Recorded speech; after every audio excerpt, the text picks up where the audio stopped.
नमस्कार बंधु, राधे राधे। कैसे हैं आप लोग? उम्मीद करती हूँ बहुत अच्छे होंगे। मैं नंदिनी प्रिय संस्कृतम में आप सभी साथियों का स्वागत करती हूँ। तो जैसा कि आप लोग जानते हैं, हमारी प्रश्नोत्तरी श्रृंखला का विस्तृत विश्लेषण चल रहा है और मुझे ऐसा लगता है कि आप सभी को एक बार तो देखनी ही चाहिए।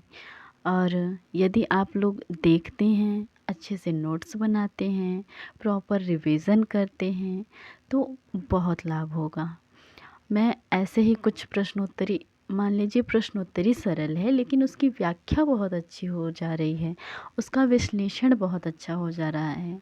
तो इसलिए जो भी विषय हम यहाँ पर पढ़ रहे हैं, पढ़ा रहे हैं, मुझे नहीं लगता कि यदि आप अच्छे से उनका नोट्स बनाएंगे, रिवीजन करेंगे और सारी प्रश्नोत्तरी अच्छे से देखेंगे तो उससे बाहर कुछ जाए।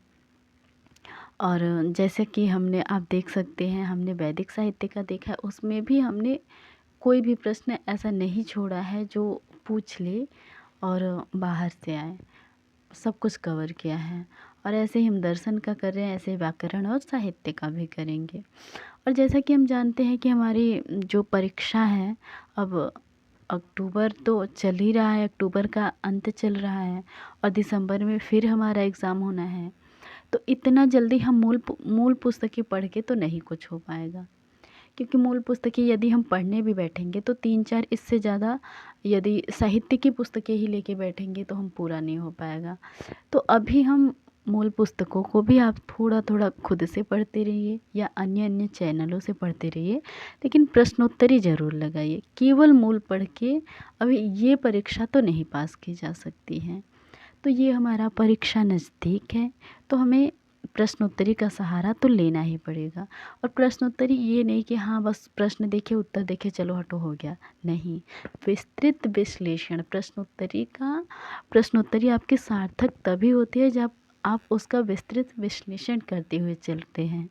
इसीलिए हम यूट्यूब पे बहुत सारी प्रश्नोत्तरी हो रही हैं, लेकिन मुझे लगा विस्तृत विश्लेषण लेके आना चाहिए। तो आप लोग जुड़िए, देखिए, पसंद आए तो अपने दोस्तों को भी भेजिए। हाँ, हम तो लगे ही हैं। तो चलिए, ज़्यादा बात न करते हुए, क्योंकि हमें भी समय का ज्ञान है, हमारा भी समय कीमती है, आपका भी समय कीमती है, तो बहुत ज़्यादा हम समय ऐसे व्यर्थ में व्यतीत नहीं करेंगे, प्रश्नोत्तरी करेंगे। तो इससे पहले हमने जो है, इससे पहले जो हमने कक्षा ली है उसमें हमने 35 प्रश्नों तक देखा है। वेदांत सार की, दर्शन साहित्य में वेदांत सार की प्रश्नोत्तरी का विश्लेषण चल रहा है, जिसमें हमने 35 प्रश्नों तक देखा है। आज हम इस कक्षा में 36 प्रश्न से स्टार्ट करेंगे, बाकी जहाँ तक होगा देखेंगे। तो 36 नंबर का प्रश्न आपका जो है, उसमें क्या कहा जा रहा है? षड्लिंगै षड्लिंगै समुपेतम किम। ये 6 लिंग जो है, इसमें पूछा जा रहा है कि 6 लिंगों में आपका कौन सा है। वेदांत सार में आपके लिंग 6 प्रकार के हैं, तो इसमें से पूछा जा रहा है कि इसमें 6 लिंगों में से कौन सा है। श्रवण है, मनन है, निषिध्यासन है, अभ्यास है, तो कौन कौन सा है। तो वहाँ पर 6 लिंगों में आपका उपक्रम और उपसंहार, दूसरा है अभ्यास, तीसरा है अपूर्वता, चौथा है फल, पांचवा अर्थवाद और छठा है आपका उपपत्ति। उसके बाद ये जो 3 आपके दे रखे हैं, श्रवण, मनन, निषिध्यासन, ये आपके 3 जो हैं ये आत्मदर्शन के उपाय हैं। तो सबसे पहले हम षड्लिंगों को देख लेते हैं। हालांकि इसके जो पहले की प्रश्नोत्तरी है उसमें हमने देखा है संक्षेप में, लेकिन अभी हम विस्तृत देख लेते हैं षड्लिंगों को, और आत्मदर्शन के 4 उपायों को भी देख लेंगे। तो सबसे पहले षड्लिंगों को हमने नाम तो बता ही दिया है, नाम भी आप क्रमशः ही याद करें, क्योंकि क्रम बहुत ज़्यादा पूछा जा रहा है। आगे से भी क्रम पूछ सकते हैं, आरोही अथवा अवरोही, दोनों क्रम में क्रम पूछा जा सकता है। क्योंकि जिस तरीके से प्रश्न बन रहे हैं उस तरीके से क्रम पूछना कोई बहुत बड़ी बात नहीं है। आरोही अथवा अवरोही क्रम कुछ भी आपसे पूछा जा सकता है। तो चलिए हम षडलिंगों को देखते हैं। षडलिंगों में आपके सबसे पहले आ जाएंगे उपक्रम एवं उपसंहार। तो इसके लिए वेदांत सार में कहा गया है, इसके लिए वेदांत सार में कहा गया है कि तत्र प्रकरण प्रतिपाद्यस्य अर्थस्य तदाद्यन्ते यो रूपपादनम उपक्रमोपसंहारो। अर्थात 6 लिंगों में प्रकरण में प्रतिपादन योग्य पदार्थ का उसके आरंभ एवं अंत में प्रतिपादन करना क्रमशः उपक्रम एवं उपसंहार है। तो ये आपका पहले षडलिंग, जो पहला षडलिंग में उपक्रम अथवा उपसंहार है उसके विषय में हुआ, उपक्रम और उपसंहार है। और दूसरा आपका क्या है, अभ्यास। अभ्यास के लिए क्या कहा गया है वेदांत सार में? पहला आपका हो गया उपक्रम अथवा उपसंहार। दूसरा आपका हो गया अभ्यास। अभ्यास तो इसके लिए कहते हैं प्रकरण प्रतिपाद्यस्य वस्तुनस्तन्मध्ये पौनः पुन्येन प्रतिपादनम अभ्यासः। प्रकरण में प्रतिपादित वस्तु का बीच बीच में बार बार प्रतिपादन करना ही क्या है, आपका अभ्यास है। तो अभ्यास बता दिया, अभ्यास आपका दूसरा था। अब हम तीसरा देखते हैं, अपूर्वता। तीसरा आपका क्या है, ये तीसरा हो गया। तीसरा आपका है अपूर्वता। अपूर्वता के विषय में क्या कहा गया है? प्रकरण प्रतिपाद्यस्य अद्वितीय वस्तुनः प्रमाणांतर अविषयीकरणम अपूर्वता। प्रकरण में प्रतिपादित अद्वितीय वस्तु को अन्य प्रमाणों से अगम्य वर्णित करना ही आपका क्या है, अपूर्वता है। और इसके बाद आपका चौथा क्या है? चौथा षडलिंग में आपका आ जाएगा फल। फल के लिए वेदांत सार में क्या कहा गया है? फलम तु प्रकरण प्रतिपाद्यस्य आत्मज्ञानस्य तदनुष्ठानस्य वा तत्र तत्र श्रूयमाणं प्रयोजनम्। अर्थात प्रकरण में प्रतिपादित करने योग्य आत्मज्ञान अथवा उसके अनुष्ठान के प्रसंग में श्रूयमाण प्रयोजन ही आपका क्या है, फल है। अच्छा, हमने 4 षडलिंगों में 4 प्रकार तो देख लिया। अब हम 5वां प्रकार देखेंगे। 5वां प्रकार आपका क्या है? अर्थवाद है। अर्थवाद,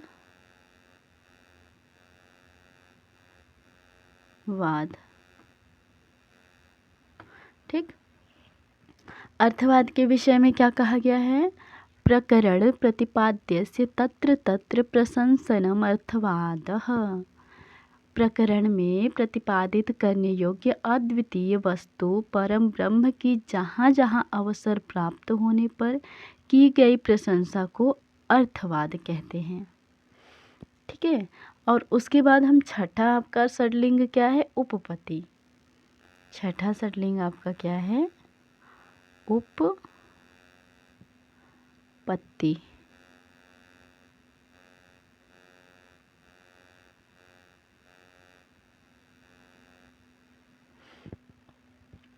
उपपत्ति के विषय में क्या कहा गया है? प्रकरण प्रतिपाद्यस्य अर्थ साधने तत्र तत्र श्रूयमाणा युक्तिः उपपत्तिः।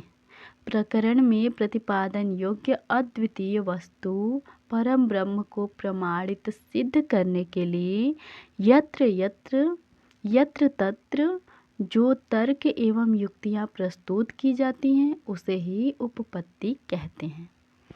अब ये तो हो गए षडलिंग। अब हमारे ये षडलिंग में यहाँ पर केवल अभ्यास है आपका, तो इसका सही विकल्प जो हो जाएगा वो डी अभ्यास हो जाएगा।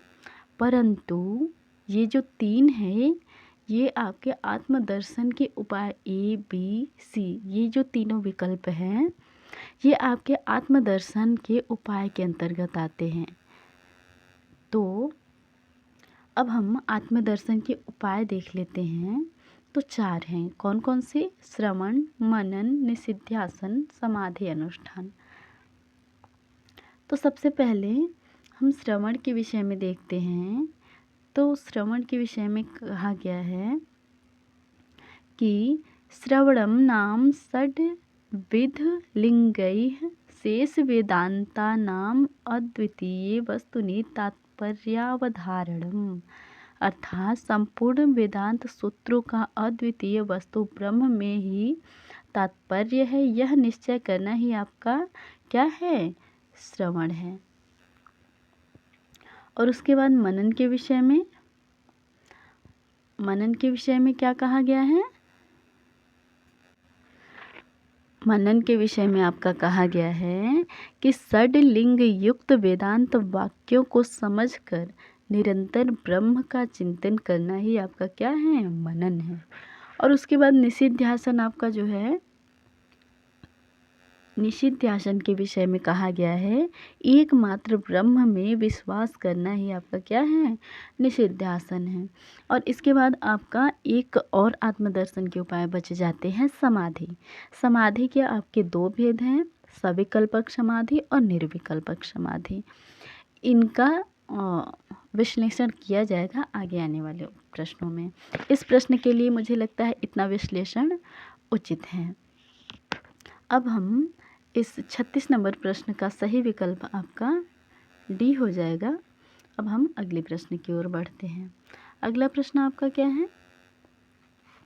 अगले प्रश्न के लिए कहा गया है कि दमः उच्यते।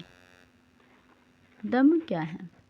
तो सम, दम, उपरति, तितिक्षा इत्यादि जो आपके हैं किसके अंतर्गत आते हैं? समाधि षटक संपत्ति के अंतर्गत आते हैं। और समाधि षटक संपत्ति किसके अंतर्गत आते हैं? तो ये साधन चतुष्टय के अंतर्गत आते हैं। और साधन चतुष्टय क्या है? तो साधन चतुष्टय संपन्न प्रमाता जो है आपका वो अधिकारी है। और अधिकारी किसके अंतर्गत आता है? तो आपका वो आता है अनुबंध चतुष्टय के अंतर्गत। इस तरीके से है। तो अनुबंध चतुष्टय के अंतर्गत अधिकारी है। अधिकारी क्या है आपका? साधन चतुष्टय संपन्न जो प्रमाता होता है वो अधिकारी होता है। तो साधन चतुष्टय के अंतर्गत क्या क्या आता है? नित्य नित्य वस्तु विवेक, यह दूसरा आपका आता है यह मूत्रार्थ फल भोग विराग, तीसरा आपका आता है समाधि षटक संपत्ति, और चौथा आपका मुमुक्षुत्व। तो इसमें हमें समाधि षटक संपत्ति के विषय में चर्चा करना है, जिसके अंतर्गत आने वाला दम एक प्रकार है। 6 संपत्तियां समाधि हैं, तो उसके अंतर्गत एक दम भी है। तो हम देख लेते हैं क्रमशः छवों को। तो सम के विषय में सबसे पहले कहा गया है समः तावच्छ वर्णादि व्यतिरिक्त विषयेभ्यो मनसो निग्रह, अर्थात श्रवण, मनन और निषिध्यासन को छोड़कर उनसे भिन्न विषयों से मन को हटा लेने को सम कहते हैं। और दम के लिए क्या कहा गया है, जो कि आपके प्रश्न में पूछा भी गया है। अच्छा, अंतर इंद्रियों का निग्रह सम में होता है, ये तो सम के लिए हमने बता दिया। और दम के लिए क्या कहते हैं? दमो बाह्य इंद्रियाणाम तद व्यतिरिक्त विषयेभ्यो निवर्तनम, अर्थात स्रोत आदि बाह्य इंद्रियों को श्रवण आदि के अतिरिक्त विषयों से हटाने को दम कहते हैं। तो ये बाह्य इंद्रियों का निग्रह होता है यहाँ पर। तो ये आपका सी विकल्प हो जाएगा इसका, दम का। सम का ए, दम का सी। उसके बाद आपका उपरति आ जाएगा। उपरति के विषय में कहा गया है निवर्तितानाम एतेषां तद व्यतिरिक्त विषयेभ्यः उपरमणम् उपरति अथवा विहितानां कर्मणां विधिना परित्यागः। विहितानां कर्मणा विधिना परित्याग, ये आपका क्या है, उपरति है। उसके बाद आपका तितिक्षा, तितिक्षा के लिए कहा गया है तितिक्षा शीतोष्ण आदि द्वंद्व सहिष्णुता। तितिक्षा शीत उष्ण मान अपमान लाभ हानि जय पराजय निंदा स्तुति हर्ष शोक आदि द्वंद्वों को सहन करना ही क्या है, आपका तितिक्षा है। इसके बाद हम समाधान आता है, पांचवा आपका जो समाधि षटक संपत्ति के अंतर्गत पांचवा भेद है वो समाधान है। इसमें 4 ही दे रखे हैं, जिसमें से ये एक आपका साधन चतुष्टय का भेद का जो है आपका साधन चतुष्टय नहीं, वेदांत हाँ नहीं, वो क्या कहते हैं, पांचवा जो भेद है आपका समाधान, उसका नहीं दिया है, बाकी आपका ये श्रद्धा का दे रखा है। तो समाधान, तितिक्षा और समाधान इन दोनों का परिभाषा नहीं दिया है, बाकी आपका सम दम उपरति और श्रद्धा इन चारों की परिभाषाएं आपके विकल्प में दे रखी हैं। तो हम समाधान का देखते हैं। समाधान के विषय में कहा गया है निगृहीतस्य मनसः श्रवणादौ तदनुगुण विषये च समाधि, अर्थात निग्रहित चित्त का श्रवण आदि में तथा श्रवण आदि के अनुकूल गुरु शुश्रूषा वेदांत ग्रंथों का संपादन और उनकी रक्षा करना आदि विषयों में स्थिर हो जाना ही आपका क्या है, समाधान है। और श्रद्धा के विषय में कहा गया है गुरुपदिष्ट वेदांत वाक्येषु विश्वासः श्रद्धा, जो कि आपका डी विकल्प है। गुरु द्वारा उपदिष्ट वेदांत के वाक्यों में विश्वास आपका क्या है, श्रद्धा है।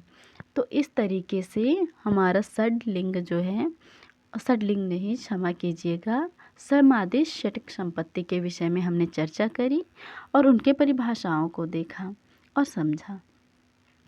तो यहाँ पर प्रश्न के अनुसार जो पूछा जा रहा है आपसे कि दमः उच्यते, तो दम के लिए आपका सी विकल्प सही हो जाएगा। यदि आपको कुछ संशय हो रहा है तो आप वीडियो को पीछे करके देख सकते हैं, सुन सकते हैं कि हमने क्रमशः किन की क्या परिभाषाएं बताई हैं। तो यहाँ पे विकल्प सी सही हो जाएगा। 37 नंबर प्रश्न का विकल्प सी सही हो जाएगा। अब हम अगले प्रश्न की ओर बढ़ते हैं। अगला प्रश्न आपका क्या है, 38 नंबर का प्रश्न।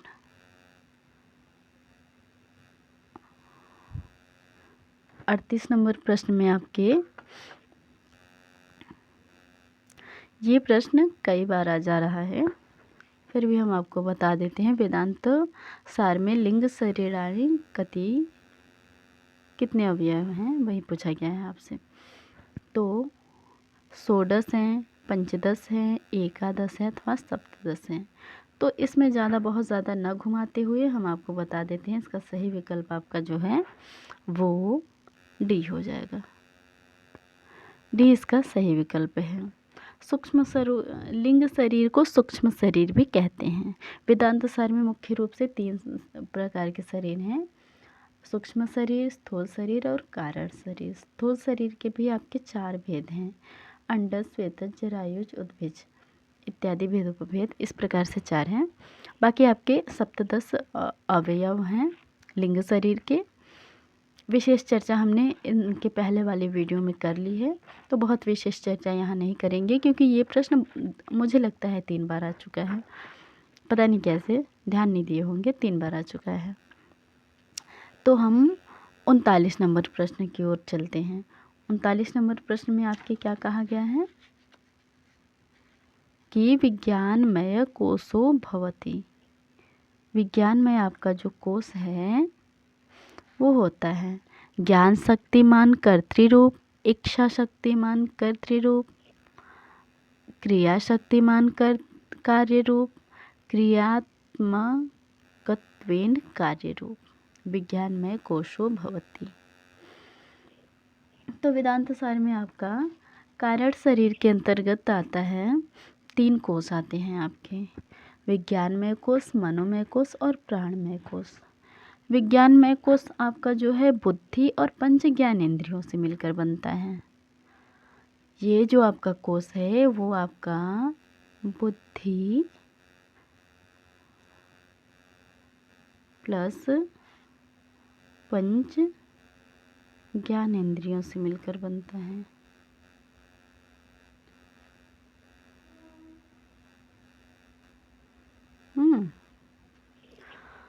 और ये क्या होता है, ये आपका कर्तृरूप और ज्ञान शक्ति संपन्न होता है। तो इस तरीके से आपका डी विकल्प गलत हो जाएगा, सी विकल्प, बी विकल्प, सारे विकल्प गलत हो जाएंगे और आपके जो है ए विकल्प सही हो जाएंगे। आपका जो यहाँ पर ए विकल्प दे रखा है 39 नंबर प्रश्न का आपका ए विकल्प जो है वो सही हो जाएगा।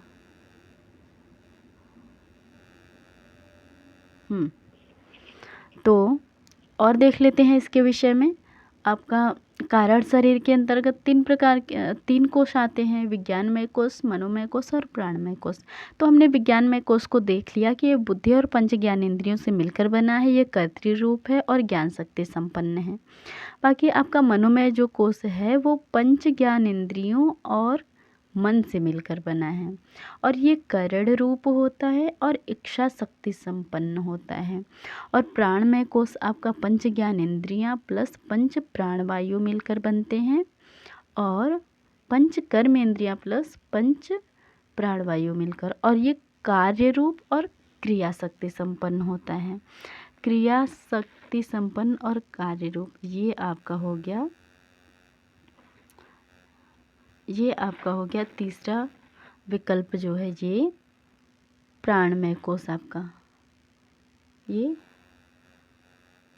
प्राणमय कोश और इच्छा शक्ति संपन्न और करण रूप आपका मनोमय कोश हो जाएगा।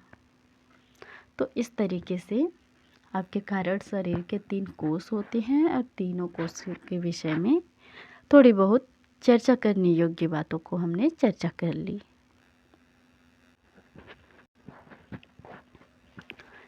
चालीस नंबर प्रश्न आपका क्या कहा जा रहा है कि वेदांत मते निर्विकल्पक विषय कति विघ्ना भवन्ति। तो आपके सबसे पहले समाधि होती है। समाधि के 8 अंग होते हैं। कौन कौन से?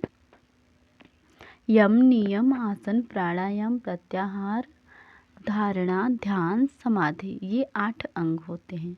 और समाधि आपकी 2 प्रकार की होती है, सविकल्पक समाधि और निर्विकल्पक समाधि। निर्विकल्पक समाधि आपके जो है उसके 4 विघ्न होते हैं। आपसे यही पूछा गया है प्रश्न में कि निर्विकल्पक समाधि के कितने विघ्न होते हैं। तो निर्विकल्पक समाधि के 4 विघ्न होते हैं। आपका 40 नंबर प्रश्न का बी विकल्प सही हो जाएगा। लेकिन यहाँ पर आप नाम भी जान लें कि वो कौन कौन से हैं। तो पहला है लय, दूसरा है विक्षेप, तीसरा है कषाय, चौथा है रसास्वाद। तो लय आपका निद्रा आना, विक्षेप अन्य वस्तु का आलंबन और कषाय आपका राग द्वेष से चित्त का जड़ होना और रसास्वाद आपका समाधि से प्राप्त आनंद का अनुभव। ये आपके 4 विघ्न हैं समाधि में, निर्विकल्पक समाधि के। तो हम आपका 40 नंबर जो प्रश्न है इसका बी विकल्प सही हो जाएगा। हम अगले प्रश्न की ओर बढ़ते हैं। 41 नंबर प्रश्न आपका जो है यह क्या कहा गया है, तदैक्य प्रमेयस्य तत्प्रतिपादकोपनिषद प्रमाणस्य च बोध्यबोधक भाव वेदांत सारानुसारम लक्षणमिदं कस्य अस्ति। यह लक्षण आपका किसका है वेदांत सार में? अधिकारी का है, विषय का है, प्रयोजन का है अथवा संबंध का है। तो हमने इसके पहली वाली कक्षा में जो है इसके विषय में ये आपके जो चारों विकल्प दे रखे हैं ये आपके अनुबंध चतुष्टय के अंतर्गत आते हैं। और हमने अनुबंध चतुष्टय को जो है बहुत अच्छे से आप लोगों को बताया है इसके पहले वाले वीडियो में। तो हम यहाँ पर बस बता देते हैं। अधिकारी भाई आपका साधन चतुष्टय संपन्न प्रमाता अधिकारी होता है। विषय के विषय में भी बताया है और प्रयोजन के विषय में भी बताया है। और ये आपका यहाँ पर जो है आपका संबंध है, तो आपका सी विकल्प सही हो जाएगा। आपका सी विकल्प यहाँ पर 41 नंबर प्रश्न का जो है सी विकल्प वो सही हो जाएगा। अब हम आगे जो प्रश्न आ रहे हैं वो पहले से व्याख्या किए हुए आ रहे हैं, इसलिए हम इन पे बहुत व्याख्या नहीं कर रहे हैं। बाकी जो व्याख्या करने लायक प्रश्न हैं हम उनको अवश्य रूप से कर रहे हैं। आप इनके पहले के प्रश्नोत्तरी देखें, हमने बहुत अच्छे से विश्लेषण किया हुआ है, कुछ भी नहीं छूटा है आपका। तो आप लोग यदि ऐसा लगे कि हाँ कम विश्लेषण कर रहे हैं तो पहले के वीडियो देखें, हमने उनमें बहुत अच्छे से विश्लेषित किया हुआ है। तो अगला प्रश्न आपका क्या है? वेदांत सारानुसारम तितिक्षाया किम लक्षणम अस्ति। अभी हमने देखा है जस्ट इसी कक्षा में थोड़ा पहले वाले प्रश्नों पे। तो इसका आपका तितिक्षा के लिए तो आपका शीतोष्णादि द्वंद्व सहिष्णुता आपका क्या है? तितिक्षा है। तो 42 नंबर प्रश्न का आपका बी विकल्प हो जाएगा और सी विकल्प हो जाएगा, क्षमा कीजिए। बी विकल्प आपका जो मोक्षेक्षा है वो मुमुक्षुत्वम है। विहिता नाम कर्मणा विधिना परित्याग, ये आपका उपरति है। हाँ, जन्म मरण बंधनात् मुक्ति है। ये आपका समाधि षटक संपत्ति के अंतर्गत किसी भी प्रकार का जो है परिभाषा अथवा उदाहरण नहीं है। अब हम अगले प्रश्न की ओर बढ़ते हैं। अगला प्रश्न आपका क्या है? अध्यारोपः भवति। अध्यारोप आपका न तो मिथ्या ज्ञान है, न यथार्थ ज्ञान है और न ही स्पष्ट ज्ञान है, अस्पष्ट ज्ञान है। वस्तुनि वस्तुआरोपः अध्यारोप। वस्तु में अवस्तु का आरोप अध्यारोप है। तो आपका डी विकल्प सही हो जाएगा। 44 नंबर प्रश्न में आपका क्या कहा गया है? आवरणम कस्य शक्ति अस्ति। आवरण जो आपकी है वो किसकी शक्ति है? रजोगुण की शक्ति है, जीव की शक्ति है, चैतन्य की शक्ति है अथवा अज्ञान की शक्ति है। तो जैसा कि हमने पहले वाले प्रश्नों में भी देखा है, अभी भी बता देते हैं। अज्ञान की दो शक्तियां हैं, कौन कौन सी? आवरण और विक्षेप नाम की दो शक्तियां हैं अज्ञान की। तो इस प्रकार से आपका 44 नंबर प्रश्न का बी विकल्प जो है बिल्कुल सही हो जाएगा। अब हम अगले प्रश्न की ओर बढ़ते हैं। अगला प्रश्न आपका क्या है? वेदांत सारानुसारम लिंग